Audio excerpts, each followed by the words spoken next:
even though we allow our bodies to be rendered each day through these technological means, I didn't intend for this to be a finger-wagging session at anybody. That doesn't get me very far. Instead, it was, what in the world does offer your body as a living sacrifice to God not just mean, but what does it do? So, coming back to this theme of surrender, it's like there will be these places or these texts or these scriptures that I don't understand. And instead of thinking about them more, my mode as an artist seems to be placing my body and my heart and my mind and my spirit within the mystery.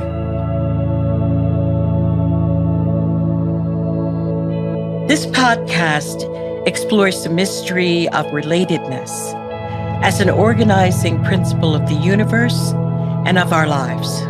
We are trying to catch a glimpse of connections beyond color, continent, country, or kinship through science, mysticism, spirituality, and the creative arts.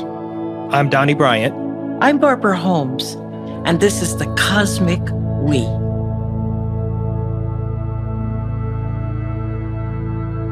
Today, our guest is none other than Billy Mark. Billy is an interdisciplinary artist who lives and works in the great city of Detroit.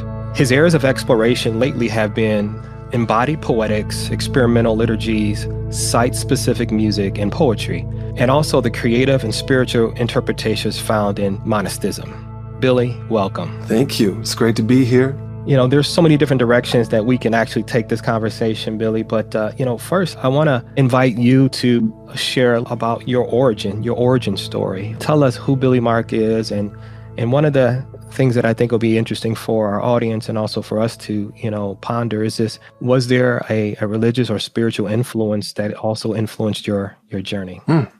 Absolutely. Well, I think it's fitting for a podcast about relatedness to say that my origin story, I feel like it starts in the Navy. My dad was in the Navy, so we moved around a lot. I went to 14 different schools throughout my educational career.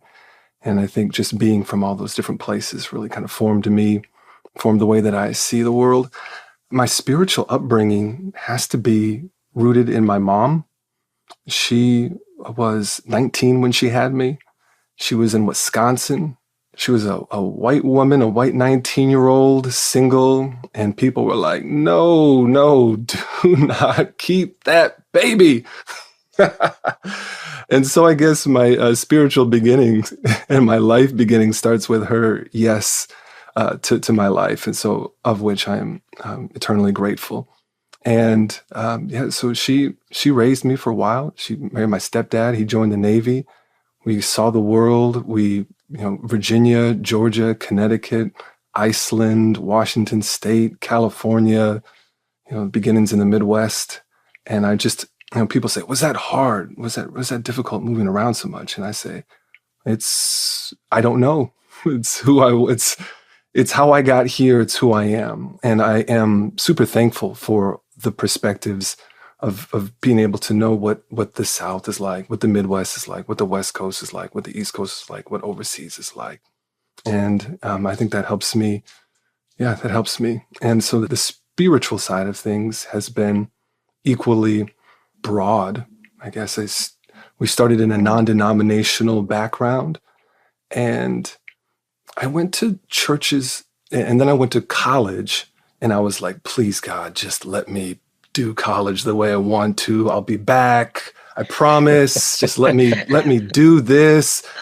And God let me do that for a little while until a Baptist preacher came knocking at the door, on one of his rounds. And I was like, while everybody else was kind of, hungover in the apartment, I was like, maybe I will go to church. And then, help set up chairs when I went on Sunday. Everybody was at least 40 years older than me. And he would say a bunch of things that I didn't agree with. And then he would say Jesus, and I'd be like, yes. And he'd say a bunch of other things that I don't agree with.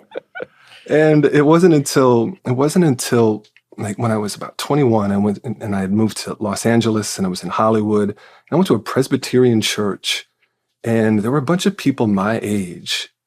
By a bunch, I mean like, 10 or so. I was like, oh, this is strange. People my age who are super smart, super caring and warm. This is amazing.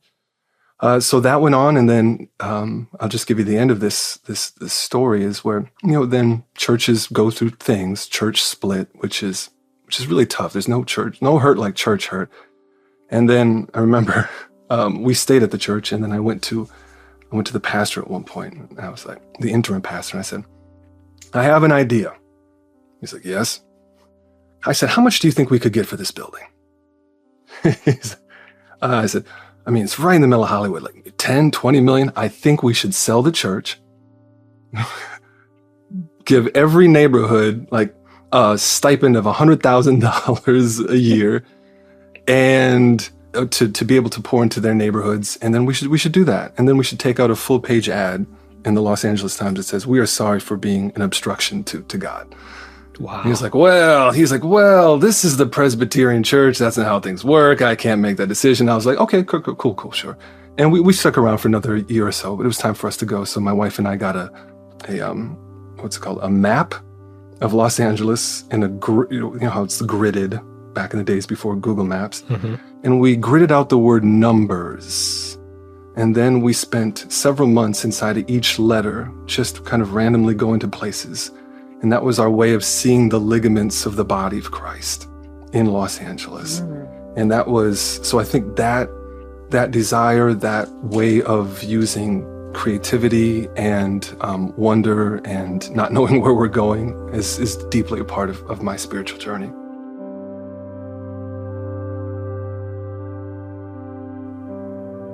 That really helps me to fill in some of the things I was reading about you that I didn't know. And I don't know whether you still live in this place, but one of the interviews included a description of your living space with a performance space and a stage and a prayer room. And so I was trying to figure out how the prayer room fit in with the stage and the performance. And so that helps a lot. So your faith is very grounded in community. Absolutely. I mean, that relationship between the individual and the community and that dynamic and that tension is where so much growth happens spiritually and in all kinds of ways for me. That's wonderful. As I was reading also, I was learning about your first artistic performance. Was it The Wrestler? Wrestle, yes, that was. Okay. And you said you dreamed seeing yourself wrestling. Tell me a little bit more about how your concepts come to you. Absolutely.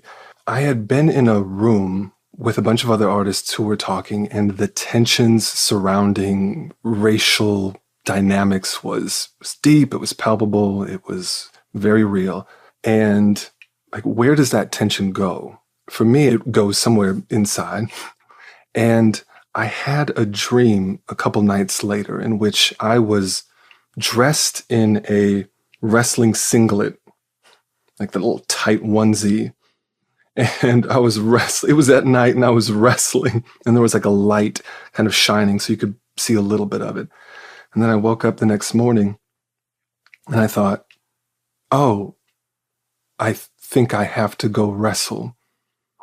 And the guiding text that was surrounding that feeling was, we wrestle not against flesh and blood, but against powers and principalities. And, it works its way up from there. And so I remember, armed only with the vague confidence of a dream, that I started to tell people, I was like, yeah, I think I'm going to go wrestle spiritual forces of wickedness in heavenly places on 8 Mile. And the first time I told somebody and I didn't die, and they were like, really? I was like, really? You're saying really? Yeah. And I was like, okay, this is something to go towards. And so I, bought the wrestling singlet, bought some gold shoes, I bought the headpiece, and I went to go live into the image that had appeared to me in the dream. So whereas with, I started off in poetry, right? So I'd write a poetic image down on a piece of paper. Great, there it is. And now it's in our mind. And then I was an MC, so I started to say these poetic images out loud, right? So we can, through the body, through the mouth, people hear it in the mind. And then there was a shift where I started to move towards the embodied images, where instead of just saying them, I can live inside of them. And so I moved into this image of the wrestler, and it wasn't my name. It was something that was open so that other people could access it in their own bodies and in their own minds and in their own ways. But the end of that story is I was pumped up. I was like, oh, I think I can use this as an art piece. And that's where, man, that is where God started shifting things in my art practice. And so it's funny you say this is my first art thing. It's actually probably it's the beginning of the end, because I didn't call it an art piece because I didn't want to go out there and be cute. If I'm going to say spiritual forces of wickedness in heavenly places, I'm going to and when I told a friend and she was like, I was like, yeah, I'm going to go do this in October. She was like, wait, that's like a month and a half from now. Like, I was like, yeah, before the weather gets cold. And she was like, the look in her face, I don't know if she said it specifically. She's like, dude, you're going to get hurt. So, Wow. So what I did is I was like, oh, you're right. This stuff is real. It's not just cute. And so I reached out to a couple friends who I trusted, because I was like, well, if this is a wrestling match, I need to be trained because I want to win. So one of the friends was a trainer for my mind. One of the friends was a trainer for my heart. One of the friends was a trainer for my spirit. And one was a trainer for my body. Wow. And over the next 6 months, we created a website and we moved forward. And I'll tell you, people started to follow the process, and this kind of transmedia process started to develop. Like, it wasn't in one specific medium. And I'll tell you, the end of this story is the wrestling match was on a median in between Detroit and Detroit suburbs. And if you're not familiar with that, that is a deep line of division. And that's what the wrestling was at the beginning. It was looking at this line called 8 Mile, which divides the predominantly white suburbs and the predominantly black Detroit. The median was an overlap of outskirts. It's not quite Detroit and it's not quite the suburbs. And we often talk about a line, but you can't exist on a line, right? So this median was a land. And then so when we went there, I'll tell you the short version of the story because I'm just now starting to tell it. I had a jump rope, which was a part of the practice the entire time. And the jump rope itself is a line. And the practice of training my body, but also the practice of transgressing this line over and over and over and over again became this deep image. And so I went out there and I trained to get my endurance up. Wait a minute, Billy. I see. When I first heard you say this, I'm thinking to myself, this is all going to be metaphorical. You're going to be dancing around on a mat by yourself. So what you're saying is you're wrestling somebody. Oh, yeah. Yeah. Oh, yeah. Well, that's a whole nother thing. Yeah. And so, Billy, is this what you mean by embodiment? So specifically, as you use the term embodiment of the art, you're physically becoming. Oh, absolutely. Absolutely. The line itself, 8 Mile, like you could point to it and you could say that's a geographic line. Like if you travel up to a place, you can find it. But when you talk to an elder who, when they crossed that line back in the 60s, they knew that they had no reason to be up in the suburbs unless, quote, they were doing somebody's lawn, and they would hold their breath until they came back down. And you see people from north of the line saying we would go to a Tigers game and hold our breath until we came back up. But then you talk to a new person, they have a different experience of that line. So that line is at different points in time as well. So somebody's experience of that line is from the 60s. Somebody's is from 2010. Somebody's experience of that line is with them in their heart and in their mind and in their body, someplace else right now than it is in mine. And so this line is very deep. And to go in there and to access it, not just as a thought, but with the flesh, with all of the different dimensions is super important. Did you win? That's a great question. So I remember I planned on jumping rope because my trainer was like, when I was a wrestler, our coach would have us jump rope in between sessions just to intimidate them. I was like, I want to do that too. So I trained on cement. We got out there on the median. Jumping on grass is a whole different story. I was like, oh no, I'm not going to be able to do this as planned. And I started around the third round.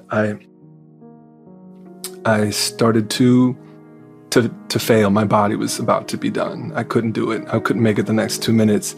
All the tricks, just count to 10 seconds and try to do it. It was done. It was 85 degrees out there. And I thought, well, failure's a cool art idea too. That's sometimes you win, sometimes you lose. This is something. And then with the art community and all the folks on the left side and other folks on the right side of the median, my last ditch effort, and this is on video, was to say, I go out of somewhere deep down inside, goes, "Thank you, Lord. Thank you, Lord. Thank you, Lord." I said that 3 times, and I'm not kidding you. The jump rope, the leather jump rope with wood handles that had become this symbol broke. Whoa. The line broke, and I threw it and then continued along the way. I didn't tell that story for like 2 years because it didn't fit in my worldview. I didn't know how to process that, so I didn't tell anybody that story for 2 years. So I would say yes, we won.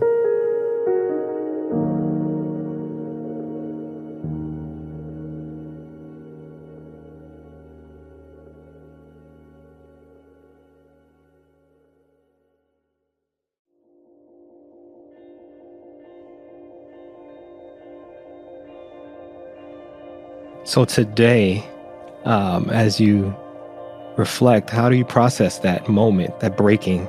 Like, what does that mean to you? Well, I think I'm still processing it. I'm still trying to live in the world in which that is real. And there's so many books that I read.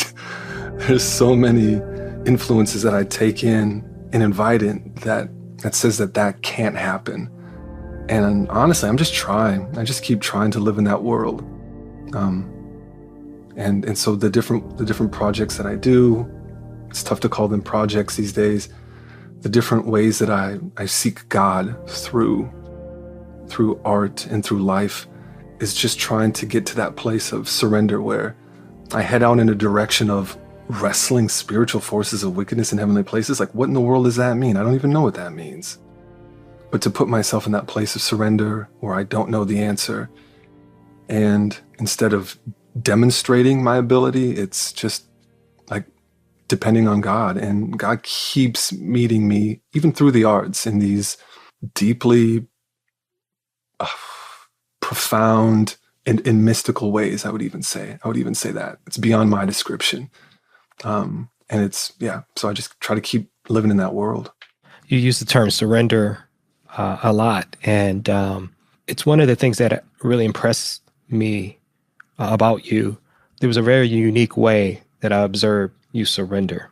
Seemed scary to me at times, the way you submit and surrender. And is that a theme that resonates in every aspect of your life, not just your work, but is that a core value, a core belief that sits with Billy Mark?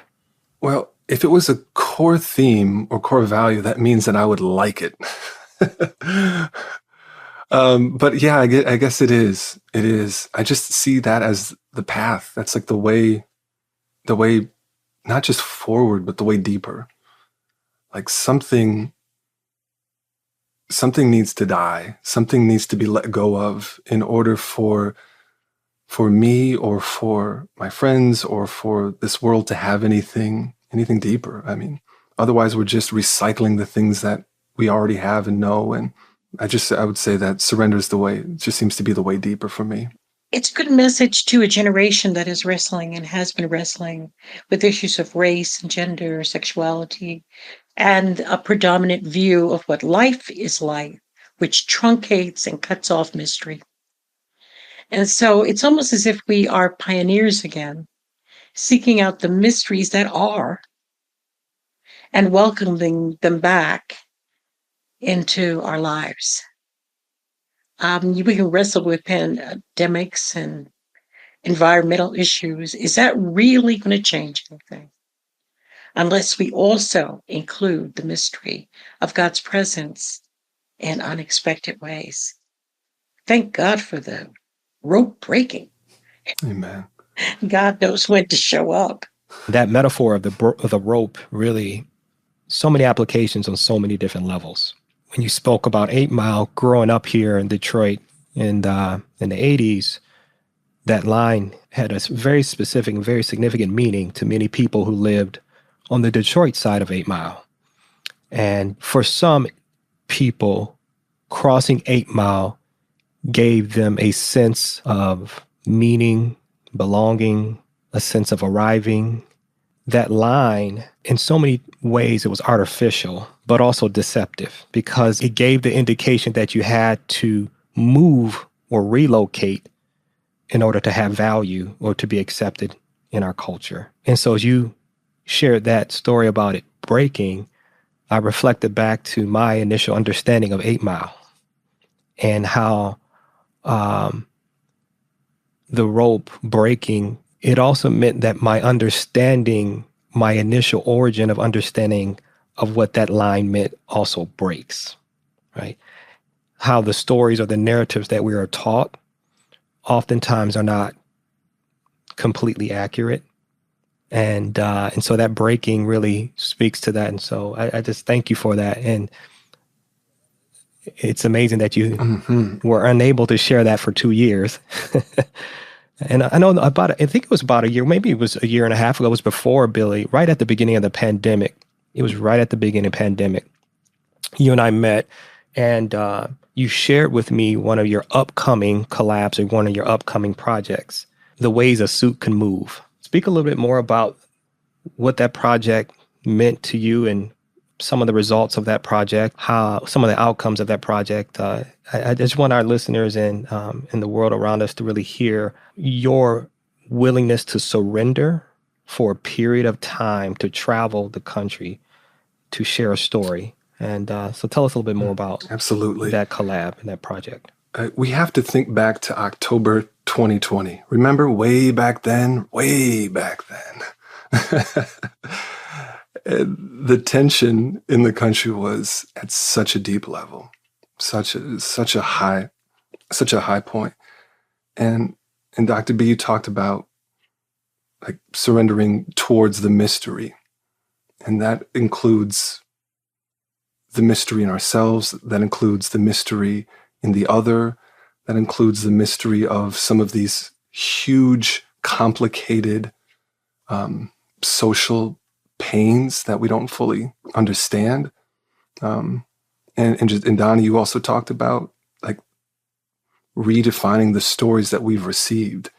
And I think that sometimes there's a story, but we can relook at that story, right? That's the ones that get passed down. They're not something set in stone. There's something that we can relook at. And so in October 2020, I got a suit, and I got a $400 suit, which is for me a lot of money.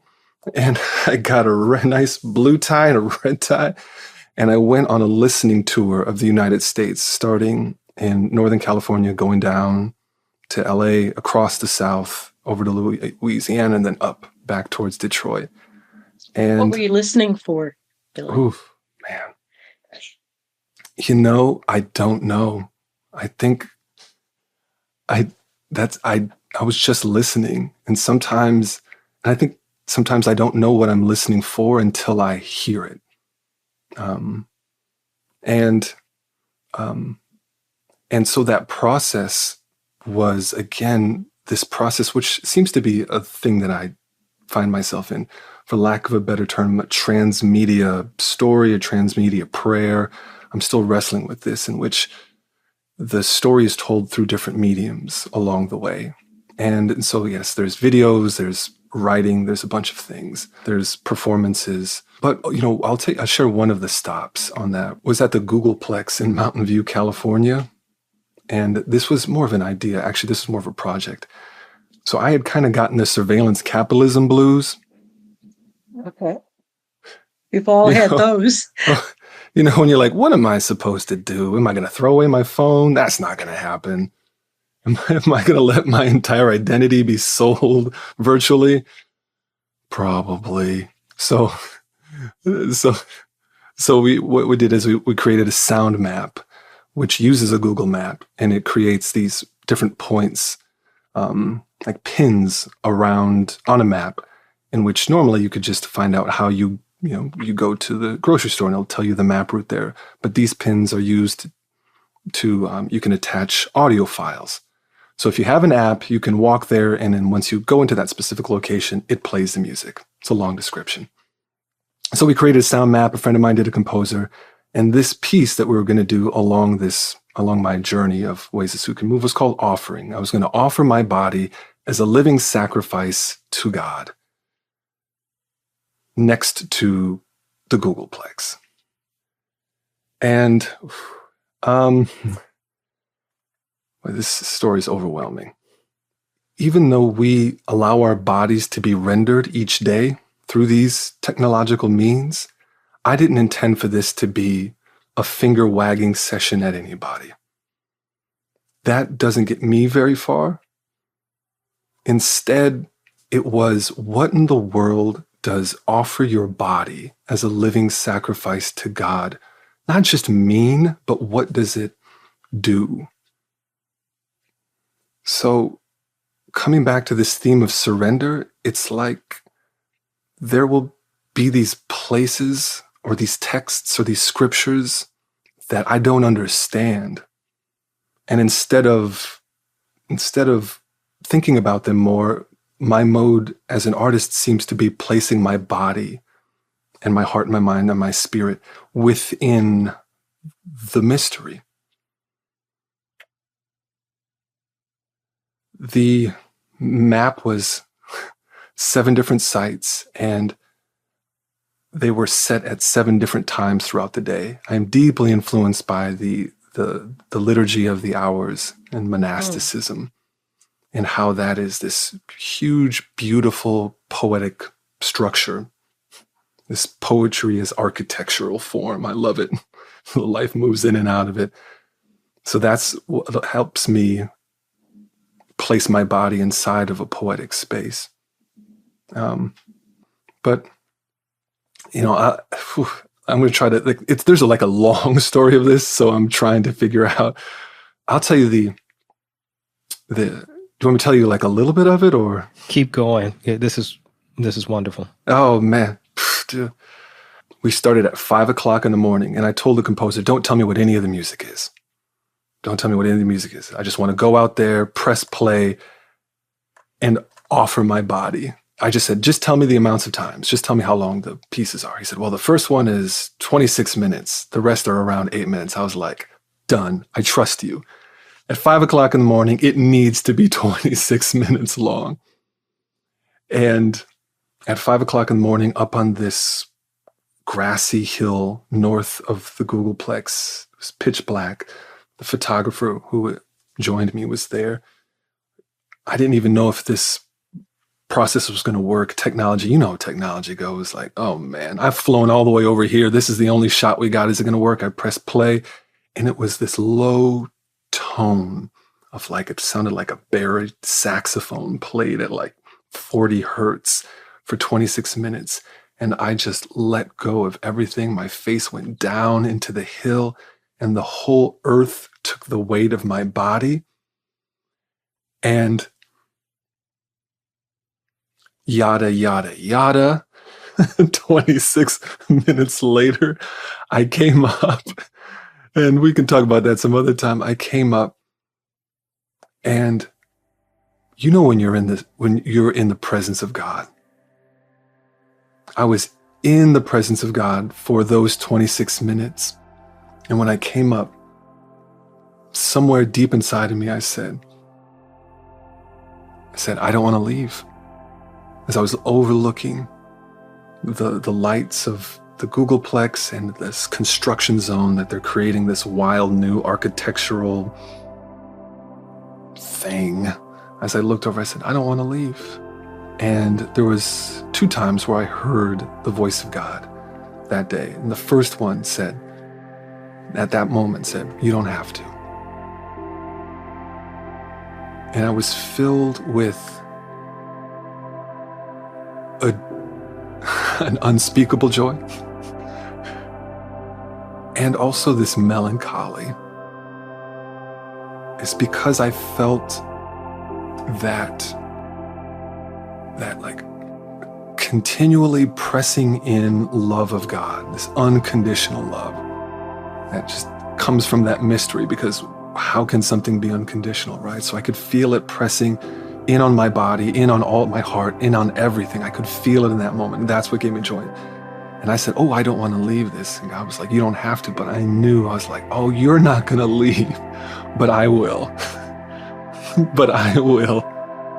And I'll share some more stories of that at some other point. But it just progressively got more intense as the day went on.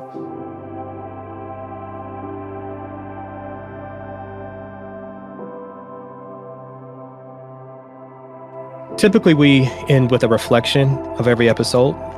However, Billy Mark led us in a practice of silent reflection. So today we're going to leave you with that reflection in this episode. A lot of your art is so contemplative. There is this, you said, you wrote poetry, and I've heard some of your poetry, but it looks like a lot of it is also silent. What is it about silence that amplifies your art? What a great question. For me, poetry isn't something that is just written down on the page. It is a language act. It is a life act. And it is a musical act. And there is no music. There is no sound without silence. And actually, it was 2 years ago where I started to improvise not words, but silences. I just turned it around. And so instead of, I would say yakking. Yakking's not a nice term, but it's, instead of talking for a long time, I started to shape the experience with silences. And for me, that's what really opened up something else. And should I do some? Should we do some right now? Can we do some? Oh, okay, great. So can you guys do it with me? Sure. Sure. So we'll all work with the silences together. So just to put into context, I would do like a small silence, a long silence, a small silence, a long silence.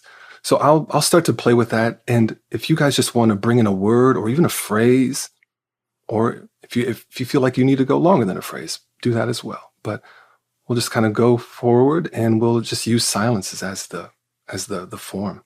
Okay. Whenever you guys are ready.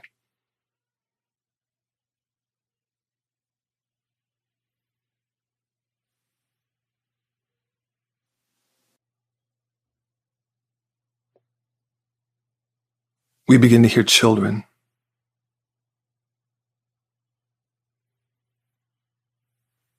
Their small steps. The hallway. The meaning of closeness. The touch of the skin. The remembrance of death. Something so close that all the silences wrap around the body of our youth, full desire.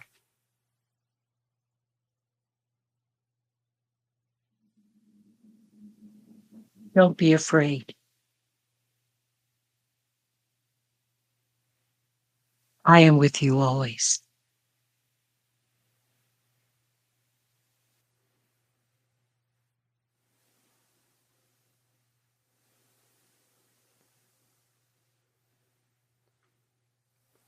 You sculpt us with a hard edge, sometimes soft, sometimes clear. And we reach out.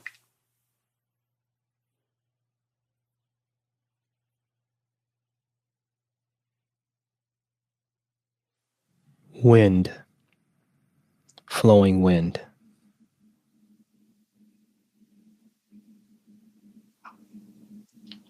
Sometimes it hurts.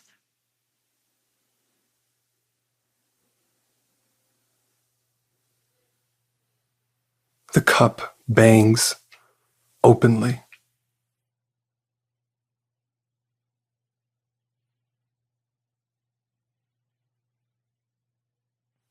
And all the music,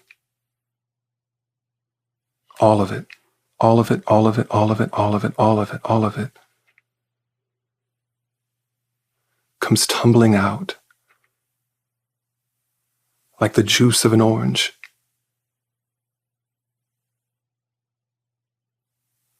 Squeezed into the overlap of common voices.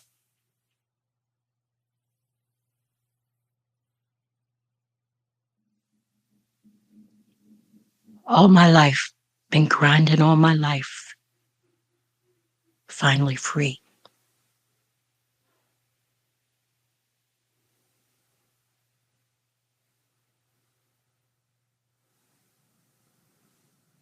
Wholeness. A return to wholeness.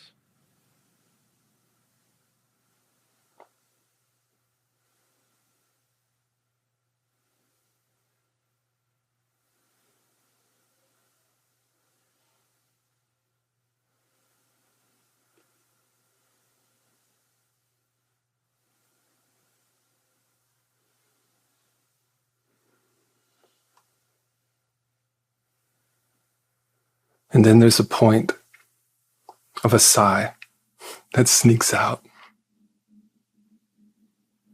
like the ending or like the beginning of a breath. Let there be light. Ashe. Ashe. Wonderful. That feels like being in the presence of spirit. Is there any of your poetry that you'd like to share as we close out? I think that was it. Oh my goodness, yes, it was. Such poetry in silence, and your ability to inhabit it so fully is healing to people who come toting their brokenness. Blessings, Billy Mark. And thank you for being with us. Thank you guys so much. Thank you, Billy. Thank you. Thank you for your time, and thank you for the experience. Thank you guys for putting on this podcast. It's going to mean so much to so many people. I know your guys' work has meant so much to me, so thank you. Blessings.